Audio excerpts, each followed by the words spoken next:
Welcome everyone. 2 digit multiplication base 10 வச்சு இப்போ நம்ம பார்க்க போறோம். 12 into 14. இது ரெண்டோட நம்பர் வந்து பேஸ் வந்து பார்த்தீங்கன்னா 10 ஓகேவா. ஸோ வந்து 12 வந்து 10 விட 2 அதிகமாக இருக்குது, 14 வந்து 4 வந்து 10 விட அதிகமாக இருக்குது. ஸோ நம்ம என்ன பண்ணுவோம், கிராஸாக ஆட் பண்ணணும். ஸோ 12 + 4 = 16, 14 + 2 = 16.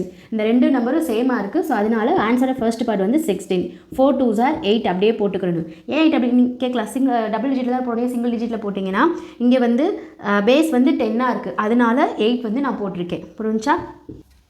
இன்னொரு எக்ஸாம்பிள் பார்க்கலாம். 13 into 15. இதோட பேஸ் வந்து பார்த்தீங்கன்னா 10. இப்போ 13 10 விட 3 அதிகமாக இருக்குது, 15 5 விட 10 விட 5 வந்து அதிகமாக இருக்குது ஓகேவா. ஸோ இது ரெண்டும் என்ன பண்ணணும்னா கிராஸாக ஆட் பண்ணணும். 13 + 5 வந்து 18, 15 + 3 வந்து 18. ரெண்டுமே சேமாக இருக்குது. ஆன்சரோட ஃபர்ஸ்ட் பார்ட் வந்து 18.